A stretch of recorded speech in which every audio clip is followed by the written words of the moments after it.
Hello everybody, the Nameless Narcissist here once again. Simple man, diagnosed with NPD, giving you the facts on narcissistic personality disorder, the things that go on in my head. If you like this video, please like, comment, and subscribe, but keep in mind, I am no clinician. I can only speak to my own experiences and the research that I read. Never forget that. I'm educated.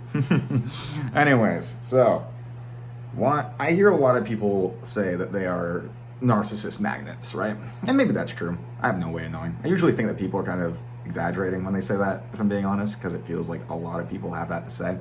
If you watch my videos, I'm more inclined to believe you just because, you know, you guys actually know what the fuck's going on.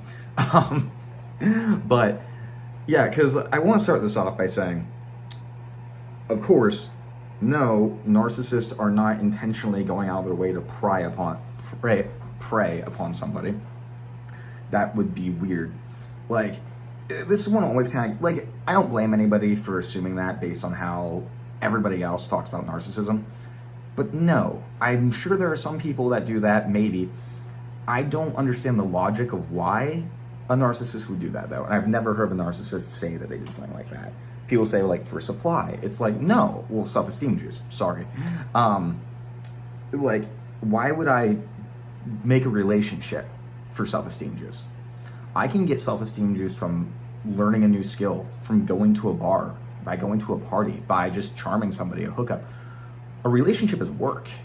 It's a lot of effort to maintain a relationship. I can't imagine sure, sometimes my relationships can fill self-esteem regulation needs, right? Like, maybe occasionally I will have a partner and I'll show her off so that people be envious of me or covet my partner, think I'm really cool because I have such a hot partner, right? But that's not the purpose of the relationship. Everything to some degree we will use self-esteem regulation to some degree in every aspect of our life. So yes, sometimes you'll be used for self-esteem regulation, but that's not why we get into a relationship, or at least why I haven't. That's not why I have. And I don't know anybody else that would go about that. Oh, and then there's some people who are like, oh, they get you into relationships just so they can abuse you. No, what? Why would anybody do that? Yeah, sure, maybe there's some sadistic fucks out there, but if they're doing that, they got some more issues than narcissism, let me tell you. No, like, pure narcissist would go into, I mean, a pure narcissist in quotes doesn't exist, but no, like, just like your run-of-the-mill narcissist would do something like that. That's insane. Okay. And again, I don't blame anybody for, like, thinking those things, because, you know, every single resource on narcissism on YouTube or, like, pop psychology articles is lying through their goddamn teeth or just don't know what's actually going on. So I don't blame anybody for kind of believing that stuff, right? You guys don't have actual resources that can lead you to a honest conclusion. But that being said, I want to talk about the traits that do attract me to people.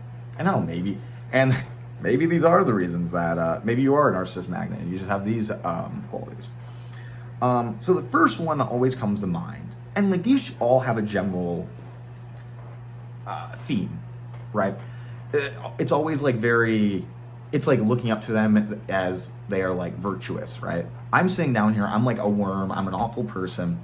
And on the other hand, there are these amazing people who can do no wrong, who like never lie, who only are nice to everybody around them, or super empathetic. Somebody that's fun. And frankly, I think this is a little bit more subconscious for me usually. Sometimes I'll actually think this. It's somebody who's finally going to understand me.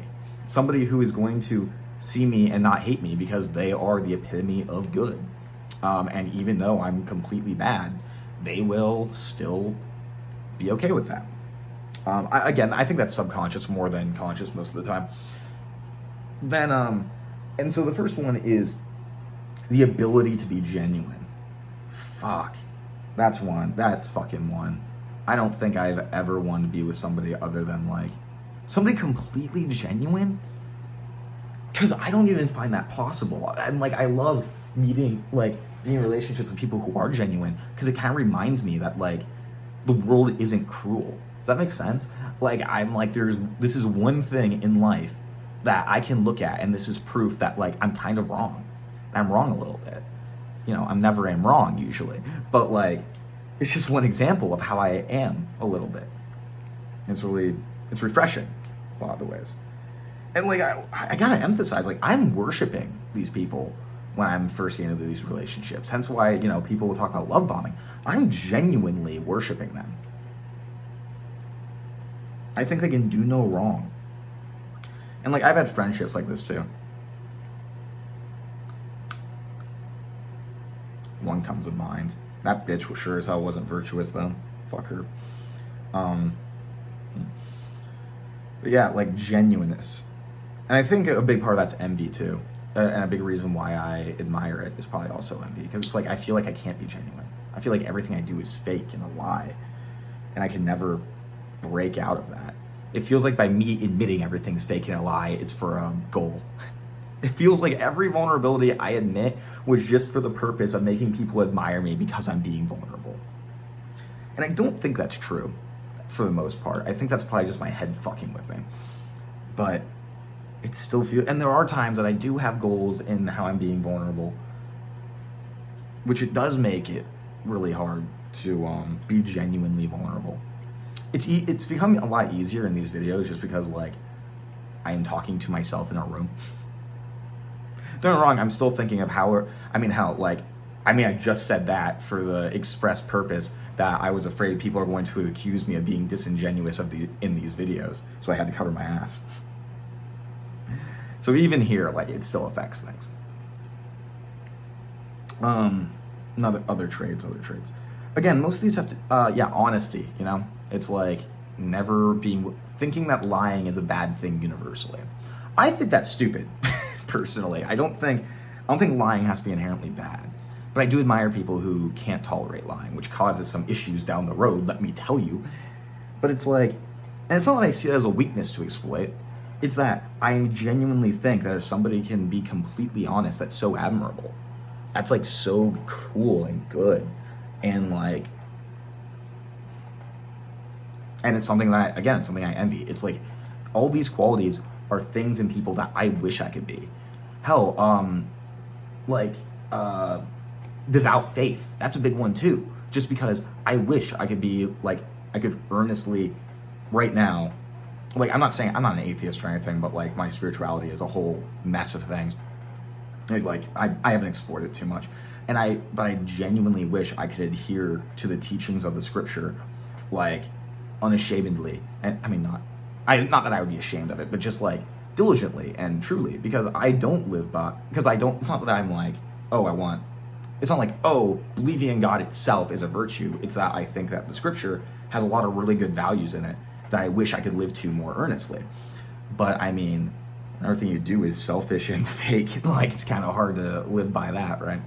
So like when somebody's very religious and like earnestly, you know, be kind to your neighbor and shit like that, then yeah, I really admire that. I admire the ability to be selfless, because it's something that I feel like I can't do. My partners are just reflections of all the things I wish I could be. And then as time goes on, I'm not sure. It feels like I might come to resent them for it. I find how they operate through the world kind of stupid and naive. I don't know. I have to think about that more, because that feeling definitely comes up. I don't know if it comes predominant in the relationship. Because like it is, I don't know, it's comforting to know that there's like people out there that aren't like me. You know, I know that most people aren't like me, right? But like it still feels like people are like me, and that like even if they aren't like me, a lot of the times they're still doing things for the purpose that I would, or the purposes that I would. And yeah, and like I look back on all my exes, and almost every single one fit my criteria, like fit those tendencies, right? Like the virtue, the innocence, the honesty, genuineness. That's another one too, isn't it? Innocence. It's not that I admire that. It's more of that's more of envy right there, because I feel like I was ripped of innocence so young.